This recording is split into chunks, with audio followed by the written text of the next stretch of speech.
اما بعد فاعوذ باللہ من الشیطان الرجیم بسم اللہ الرحمن الرحیم۔ جناب اسپیکر،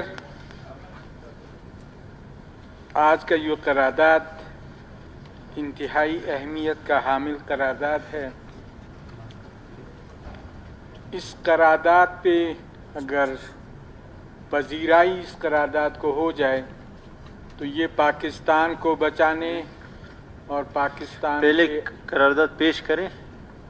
میں نے پہلے کیا تھا۔ تھینک یو جناب۔ ہرگاہ کے ملک اور صوبے کے عوام گزشتہ 70 سالوں سے آئین پاکستان اور ملکی قوانین کے بلا تفریق و امتیاز نفاذ کے ارجمند ہے، جو تاحال تشنہ ہے۔ حالیہ کمر توڑ مہنگائی کے باعث عوام شدید مشکلات کا شکار ہیں۔ آئین اور قانون کا یکساں لاگو نہ ہونے کی وجہ سے عوام میں مایوسی اور بے چینی پائی جاتی ہے۔ معاشرے میں مایوسی کا عالم چھایا ہوا ہے۔ برداشت، تحمل، روایات و اقدار کا خاتمہ ہو رہا ہے۔ حکومتیں اور وزارتیں آتی اور چلی جاتی ہیں، لیکن بیوروکریسی کے آفیسرز 25 تا 30 سالوں تک ملک اور صوبے کے عوام کی خدمت کے فرائض سر انجام دیتے ہیں۔ انتظامیہ آئین کا تیسرا اہم ستون ہے، جس کی ذمہ داری آئین اور قانون پہ عمل درآمد کروانا ہے۔ بانی پاکستان قائد اعظم محمد علی جناح کے فرمودات کے مطابق اگر انتظامیہ اپنے فرائض منصبی بطریق احسن سر انجام دے تو معاشرے کے تمام مسائل و مشکلات پہ قابو پایا جا سکتا ہے، اور انتظامیہ ہی عوام کا اعتماد آئین کے تین ستونوں پر بحال کرنے میں صف اول کا کردار ادا کر سکتا ہے۔ مزید برآں بانی پاکستان کے مختلف مواقعوں پر اپنے خطابات میں افسران سے فرمایا کہ قوم اور ملک کا جذبہ ہی انتہائی اہمیت کا حامل ہے، اور انہیں احساس دلایا کہ انہیں قانون و ضابطہ کا ساتھ دینا چاہیے اور سیاسی دباؤ میں نہیں آنا چاہیے۔ اسی طرح عدالت عظمیٰ اور عدالت عالیہ نے بھی اپنے فیصلوں میں بار بار احکامات جاری کیے کہ بیوروکریسی کسی کا بھی غیر قانونی حکم تسلیم نہ کریں۔ لہٰذا یہ ایوان صوبائی حکومت سے سفارش کرتا ہے کہ وہ انتظامیہ پر عوام کا اعتماد بحال اور آئین و قانون پر بلا تفریق عمل کرنے کو یقینی بنائے، تاکہ عوام میں پائی جانے والی احساس محرومی کا خاتمہ ہو سکے۔ جی، جناب قرارداد نمبر 82 پیش ہوئی۔ کیا مورخ قرارداد نمبر 82 کی فیزیبلٹی میں کچھ کہنا چاہتے ہیں؟ جناب، میں عرض کر رہا تھا جناب اسپیکر، یہ انتہائی اہمیت کا حامل قرارداد ہے۔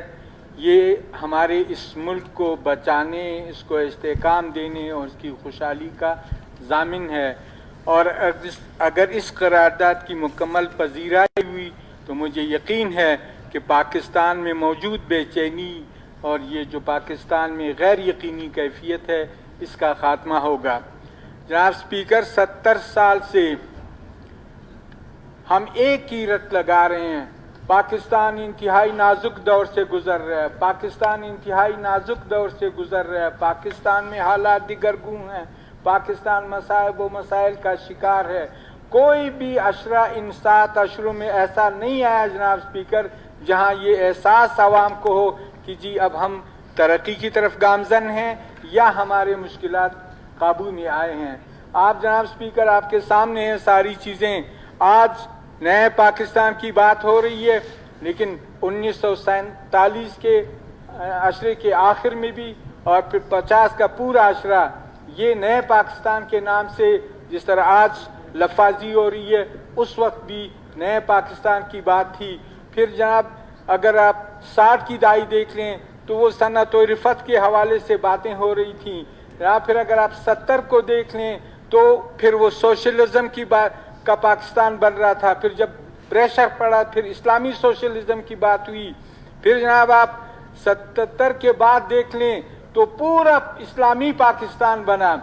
پاکستان میں حدود شریعت کے مطابق حدود نافذ ہوئے، قصاص اور دیت کا قانون نافذ ہوا، डकैती और चोरी का जो हद है वो नाफिज हुआ, क़ज़फ़ नाफिज हुआ, शराब के खिलाफ ये आज भी हमारे कानून का हिस्सा है।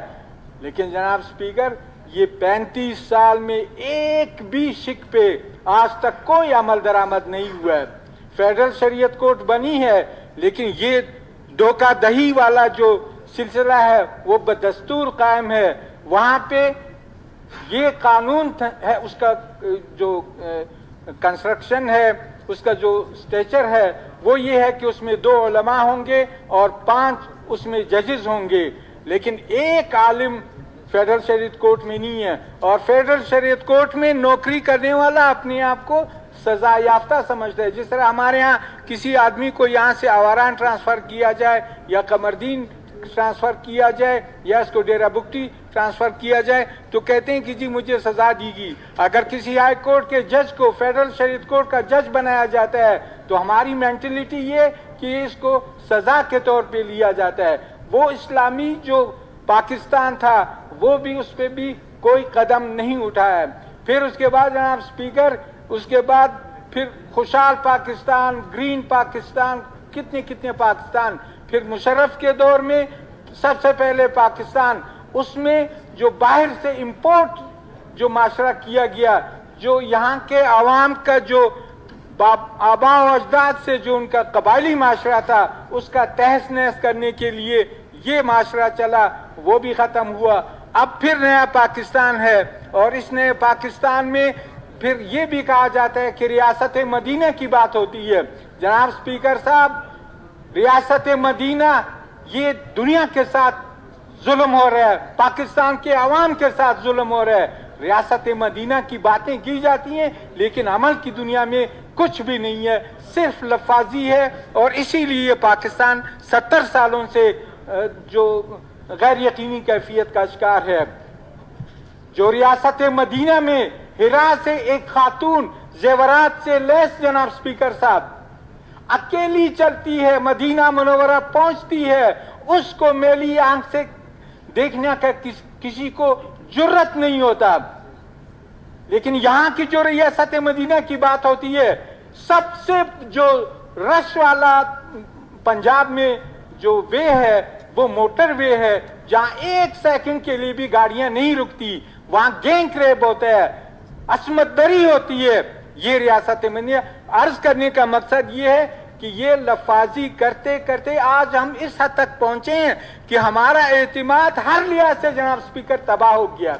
इसलिए मेरी गुजारिश ये है कि इसको आज अब तक जो 70 साल हमने गुजारे हैं वो 70 साल के बाद आज कम से कम ये तो होना चाहिए कि हम राह रास्त की तरफ एक सोच बनाएं, राह रास्त की तरफ एक कदम उठाएं।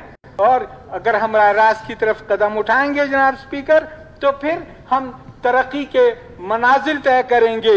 ये मैं अर्ज करता हूं जनाब कि ये जो मेरी करारदाद है इस पे अमल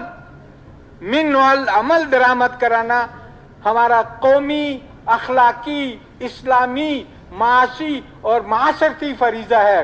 क्योंकि हम ये कहते हैं कि इस मुल्क में कानून और आइन की बालादस्ती नहीं है और ये जो तमाम फितने उभर रहे हैं, ये जो तमाम फितने सर उठा रहे हैं, उसकी बुनियाद ये है कि यहाँ पे आइन की बालादस्ती नहीं है। जनाब स्पीकर साहब, हर जो मनसबदार है वो इस आइन के तहत हल्फ उठाता है और वो ये कहता है कि मेरा अल्लाह का कसम है कि मैं इस हल्फ की, इस आइन की पासदारी करूंगा, इस आइन पे अमल दरामद कराऊंगा। लेकिन प्रैक्टिकली हर कदम पे आइन की खिलाफ वर्जी होती है। हमारे यहाँ कानून की बालादस्ती, सारी दुनिया में ये कहा जाता है, हमारे भी जो बरसरे इक़्तिदार लोग हैं वो आकर कहते हैं जी कानून की बालादस्ती कायम रखेंगे, कानून में कोई तफरीक नहीं होगा। लेकिन जनाब स्पीकर साहब, आपके सामने है कि वो जो कमानीदार चाकू है वो भी एक उसमें आ जाता है, असले के जुमरे में आ जाता है 1965 के आर्म्स ऑर्डिनेंस में। उसमें 6 महीने तो सजा हो जाती है और जो 22 बोर का पिस्टल है उसमें 6 महीने की सजा हो जाती है। लेकिन जनाब स्पीकर, हमारे आंखों के सामने तमाम बलोचिस्तान के अवाम के सामने 5-6 गाड़ियों में, बड़ी बड़ी गाड़ियों में काले शीशे लगे हुए हैं और उसमें कलाशिनकोव बरदार मुख्तलिफ सड़कों पे दंडनाते फिरते हैं। इस गरीब आवाम का फिर क्या होगा? इनकी सियासी आजादी क्या होगी? इनकी माशी आजादी क्या होगी? इनकी माशरती आजादी क्या होगी? ये इस तरीके से बंदूक लहरा कर जब वो चलेंगे तो एक आम आदमी की क्या कैफियत होगी? इस मुल्क में हम ये कहते हैं कि जो ममनुआ बोर है, प्रोहिबिटेड बोर, वो कोई लेकर नहीं जाता, लेकिन हमारे कोयटे में क्या हशर है, क्या हो रहा है? लोगों की जमीनों पर भी कब्जा होता है, फिर इसी तरीके से लोगों की जायदादों पे भी कब्जा होता है। लोग जाएं तो कहां जाएं?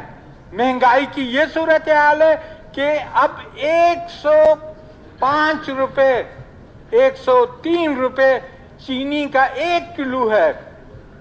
इसी तरह पोजीशन आटे की है, इसी तरह पोजीशन घी का है। तो इस तरीके से कुछ अरसा तो लोग एक दूसरे से कर्ज लेकर, एक दूसरे से उधार लेकर, एक दूसरे के से खैरात लेकर अपने बच्चों का पेट पालेंगे, लेकिन जब कुछ अरसा गुजरेगा तो फिर क्या होगा कि लोग छीनना शुरू करेंगे। और ऐसी सूरत हाल में जनाब स्पीकर, ऐसी सूरत हाल में आप फिर इस माशरे से क्या तवक्को रखेंगे कि इस माशरे के लोग फिर करप्शन रोकेंगे, फिर इस माशरे में बदइनवानी खत्म होगी, कत्ल नहीं होगा? तो इसलिए इस बात की इंतहाई जरूरत है कि यहाँ पे लॉ एंड ऑर्डर का जो सिचुएशन बिगड़ा हुआ है ये भी हमारे सामने है, और जो जितनी बुराइयां हैं, ये जो बदइनवानी है, ये जो करप्शन है, अब जनाब स्पीकर आप खुद अंदाजा लगाएं, जब करप्शन में, कमीशन में, बुरा बदइनवानी में, महकमे में आजाद, तो नजला एक क्लर्क या कैशियर पे पड़ता है। कानून का बिला इम्तियाज इतलाक न होने की वजह से। ऑर्डर इन द हाउस जनाब स्पीकर साहब। जी मीर असद साहब प्लीज आपस में बात नहीं करें, स्पीकर को सुनिए। जब मैं ये अर्ज कर रहा था कि ऐसी जी जमरुख खान प्लीज आप जो महकमे के सरबराह हैं उनके सामने 1-1 रुपए की चीज आ जाती है, लेकिन बदतमीजी की वजह से या इस तरह होता है कि सियासी दबाव का शिकार होकर फिर वो सारी जो मुसलियातें दरमियान में आ जाती हैं और हक़ पीछे चले जाते हैं। तो इसलिए इस बात की जरूरत है कि कानून के जो भी तकाजे हैं उन पर मिन अमल दरामद हो, आइन का जो भी तकाजा है उस पे अमल दरामद यकीनी हो, और इस तरीके से आवाम का एतमाद बहाल होगा। आज हमारे माशरे में हम देखते हैं कि हमारे माशरे में यही बदइतिमादी, इसी वजह से हमारे माशरे में तहम्मुल खत्म हो रहा है, बर्दाश्त की कुव्वत खत्म हो रही है, अफरा तफरी है। तो इसलिए इस बात की जरूरत है कि ये आज से ये तहिया किया जाए और इस करारदाद को की बुनियाद पे ये जनाब स्पीकर साहब ये इसको यकीनी बनाया जाए कि यहाँ पे कानून की बादशाहत होगी, आइन की बादशाहत होगी। और जी रशीद लाला साहब प्लीज आपस में बात नहीं करें, कम से कम स्पीकर को सुने आप लोग। जनाब स्पीकर साहब, हमें सबसे जो पहली बात है, हमें आइन का जो तीसरा स्तून है हमें उसकी मदद करनी चाहिए, हमें उसको कुव्वत देनी चाहिए, हमें उसकी हौसला अफजाई करनी चाहिए ताकि लॉ एंड ऑर्डर को वो कायम रख सकें। अगर हम उसमें हुकूमती सतह पे इंटरफेयर करते हैं तो फिर उनके लिए भी जब रास्ता खुलता है तो फिर वो भी अपना काम दिखाते हैं। तो बुनियादी चीज ये है कि जो आइन का इंतजामिया का स्तून है उसको अपनी इख्तियारात के मुताबिक उनको छोड़ा जाए और उनकी हौसला अफजाई की जाए और उनको बताया जाए कि ये तुम्हारा قانون ہے اور یہ تمہارا کام ہے، یہ تمہاری ذمہ داری ہے، اس کو تم نے حق قیمت پہ نبھانا ہے تاکہ ان کی حوصلہ شکنی نہ ہو اور وہ آگے چل کر اپنے کام کو سنبھالیں۔ اگر آج بھی یہ دیا جائے جناب اسپیکر صاحب، مجھے یقین ہے کہ اگر آج انتظامیہ کو یہ باور کرایا جائے کہ تمہارے اوپر کوئی سیاسی پریشر نہیں ہوگا، تمہیں کوئی بلیک میل نہیں کرے گا، تمہیں کوئی سزا نہیں دے گا تمہارے قانون پہ عمل درآمد کرنے کا، تو میں سمجھتا ہوں کہ آپ کے جتنے چیک پوسٹ ہیں بلوچستان میں، کسی بھی چیک پوسٹ پہ ایف سی کی آپ کو ضرورت نہیں پڑے گی جناب اسپیکر صاحب۔ جتنے آپ کے پولیس کے پاس وہ قوت ہے، وہ جوان ہے، وہ ٹریننگ ہے، وہ ان کے پاس وسائل ہیں، ان وسائل کی بنیاد پہ، لیکن شرط اس بات کا ہے کہ آپ نے یہ فیصلہ کرنا ہے کہ ہم نے قانون کی بالادستی کے لیے اس تیسرے جو پلر ہے اس کو مکمل اختیار دینا ہے، اور اگر آپ نہیں کریں گے جناب اسپیکر تو تاریخ یہ گواہ ہے کہ جب ان کو پھر موقع ملتا ہے تو وہ بھی اپنے جس طرح بیتی گنگا ہے اس میں ہاتھ دھو لیتے ہیں۔ آپ نے جناب 1955 کے ایرا میں جب محمد علی بوگرا کو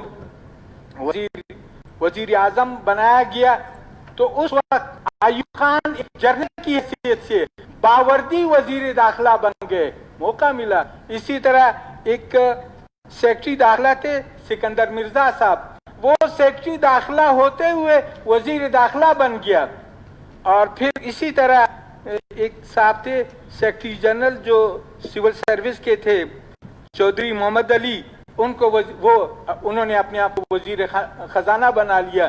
تو اگر اس طرح بے لگام